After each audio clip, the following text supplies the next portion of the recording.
Good afternoon, everybody. My word, what a bloody hot day like it is today. But I tell you what, it is amazing. I am very very cool and I'm very relaxed. So here's my WWE Money in the Bank 2019 review. I thought overall it was a really good show. Like for a post for a WrestleMania show, really quite for quite solid. Despite the fact that throughout the night, like there was some Premier League standard, not some Premier League standard officiating. Like for those like who are WWE fans and football fans, like will know exactly like what I'm on about. Um, those are not. Google it. Yep. Um, so yeah, like there's a lot of matches like to run through. I'll be as quick as I can to try not to bore you.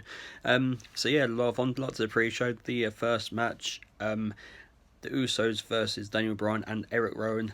This one wasn't surprisingly like for the tag belts. So I'm like I think like that sort of enabled the Usos to have gain up momentum, and they did. Like it was a very pain by the numbers match, like simple back and forth, pretty good. Overall, yeah, really enjoyed like that one. The first match was the women's Money in the Bank ladder match. I suppose we was always going to kick off with one of like the women's like one of like the like Money in the Bank matches, or one of like the women's championship like matches. So yeah, the women's Money in the Bank ladder match. You know, as much as they could.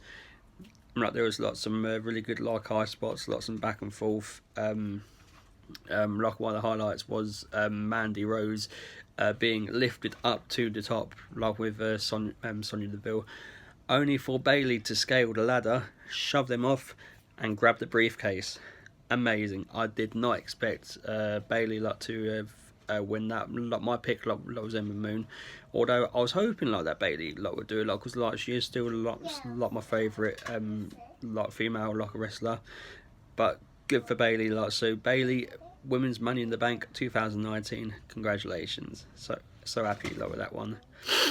Um, straight after I do believe was the Miz versus Shane McMahon in a steel cage match. Really good, solid. Oh no, sorry, like a big one. Like the second match, the Miz, Samoa Joe versus Rey Mysterio like for the US title, like the WrestleMania rematch. Um, a quick but good back and forth match. Ended controversially with Ray beating Joe, despite his shoulders not being on the mat. How am I like the referee still counted the pinfall for that one? I do not know, but yeah. And I'm happy. Like I'm like Rey Mysterio like has won like the US title like for the first time, which is incredible. So very pleased like for him. Well done, Ray. So yeah, like about what I was saying, like I followed that like the Miz versus Shane McMahon in a steel cage match. Really good, solid match. Once again, ended like with a silly finish. Like the highlights. A real bone crunching. Well, I say bone crunching, skull crushing finale. Um, amazing like a finisher. But yeah, questionable like finish. Um, both competitors on like the steel brim of the cage. Shane trying to pull Shane back into the cage. Shane very cunningly just slithered out of his shirt and fell to the ground. So you're thinking a really good match with a really underwhelming finish. Yeah, not happy a lot with that, but hey, there you go.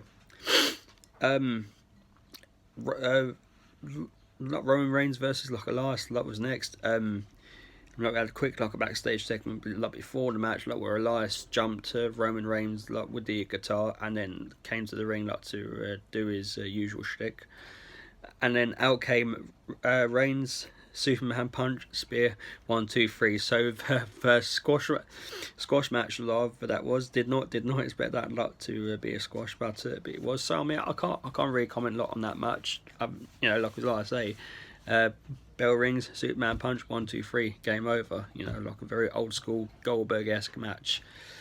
Which maybe you're sort of thinking, with Goldberg like on his way back, with Roman Reigns having Goldberg-esque matches, could we be seeing Roman Reigns versus Goldberg at SummerSlam? You never know. Yep, so on to the double women's championship match. The first one, Becky Lynch versus Lacey Evans. An actual really good solid match. Lacey Evans came out and took it like to Becky Lynch. In the end, like was the disarmer. Like Becky Lynch retained, and then almost immediately Charlotte Flair's music came out. Charlotte Flair came out to the ring, and you know, like said to Becky, "Come on, like we're doing this or what?" Becky, of course, being like the fine champ she is, like obliged and said, "Yeah, solid. Here we go." Becky Lynch versus Charlotte Flair. Now this is where things get interesting. It was a short match due to the fact that Becky had just wrestled Lacey Evans. Surprisingly, Charlotte got the win.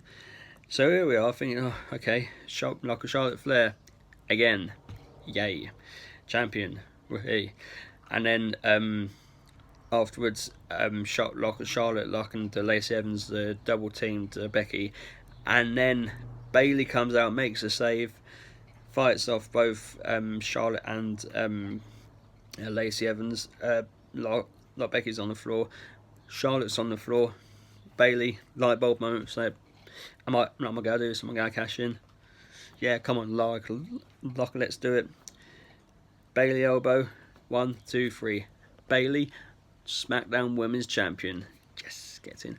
The first ever lady in the WWE to Grand Slam. So that's NXT Women's Champion, Raw Women's Champion, SmackDown Women's Champion, WWE Tag Team Champion. So Bayley is having like one hell of a 2019, so I'm very pleased with her. So I'm happy a lot with that one. Really good.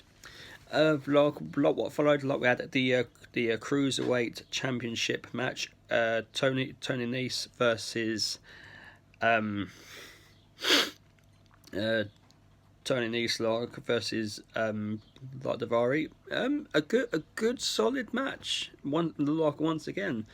It just goes to show that if you give the cruiserweights like some solid game time, rather than just bundling them on the pre-show, like they really can go out and give a really fantastic match. So really pleased with that one. Brilliantly put in there. So congratulations to that. Really pleased. So yeah, they went at it and did really well. The two title matches followed this. First off, AJ Styles versus Seth Rollins. Really good back and forth match. A bit slow start, but it's slowly built in, to an epic classic. Both guys were hitting their finishers. But in the end, Seth Rollins just about prevailed by hitting the curb stomp. So really pleased at what Seth Rollins did there. He retained, so congratulations to him. The penultimate match, Kofi Kingston versus Kevin Owens. I was surprised this match followed the Universal Championship. I figured this would be before. Kevin Owens versus Kofi, really good match. Was a journeyman match, because it's Kofi's first pay-per-view title defense, and Kevin Owens still giving his heel shtick. Did really well with that. So yeah, really pleased with that. So on to the main event of the night, the men's Money in the Bank ladder match. Throughout the thing, there were some shenanigans going forth. Sami Zayn saying to Triple H, you got to protect me from Braun Strowman. Triple H saying, no, I'm doing no such thing. You pissed him off. You deal with it. Next segment, you see Sami Zayn hung up by his legs, lot of on like some scaffolding. Triple H naturally blamed Braun Strowman for this, like he denied it. Said, well, you're not getting in the match. So at the moment, like, they kept it to seven competitors. Full blown spot fest as usual, like 3 men's Money in the Bank ladder match. Some really good men back and forth from segments. That sunset flip, Finn Balor and Andrade. My God, wow, ouch is the word there. Like, I think, bloody hell, that was crazy. So this match ended. So Ali is up there climbing like the ladder, about to reach the briefcase, and all of a sudden, Brock Lesnar's music hits. Brock Lesnar runs up the ladder. Mr. Money in the Bank. What? How? Why even? You know, really surprising. And this is like how you shock the how you shock the WWE fans by having these things happen. You know, too many of these returns are announced. You know, and when it happens, it's like, oh yay, it's happening, it's great. But we knew it was happening. We did not know that this is happening. When you hear the strains of Brock's music, it's just like, so that's exactly how it was. So yeah, shocking. So overall, I'd give Money in the Bank, I'd give it 4 out of 5. 4 out of 5, yeah. You know, some, like I say, some questionable finishes, like to some of the matches, like Joe versus Mysterio, like Miz versus Shane. But overall, a solid show. Just for I end this video, just a couple mentions. First, today is the 20th anniversary of the passing of one of the all-time greats, not only in the WWE, but in the professional wrestling itself, and that's Owen Hart. 20 years gone, it still feels real.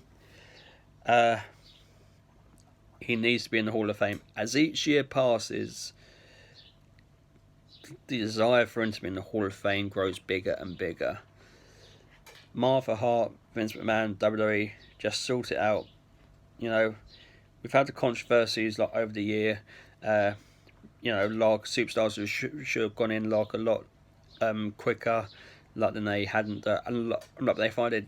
You know, for the likes of Bruno Sammartino, the Ultimate Warrior, Macho Man Randy Savage, Hulk Hogan, Bret Hart himself, like his brother. If all these people who have at one time fallen out with the McMahon family and the WWE somehow managed to get their way into the Hall of Fame, there's definitely space for Owen Hart to get in there. So 2020, yeah, okay, it might be 21 years late, but 2020, come on, let's make it happen. Owen Hart, Hall of Fame. And a final mention, yep, this goes out to my good friend Adam Griffin. I am still the champion. Yes. Dig it. I will enjoy that Iron Blue later on. But the next pay-per-view is less than 2 weeks away. Super Showdown. So hopefully it'll be another successful title defense, or I might have to give up. Who knows? Either way, I'm looking forward to another title defense. So, but Adam Griffin, next time, champ. Next time. Who knows? Anyway, anybody wants to leave any comments, please do so below. Don't forget to like, share and subscribe. Thank you for watching. Goodbye.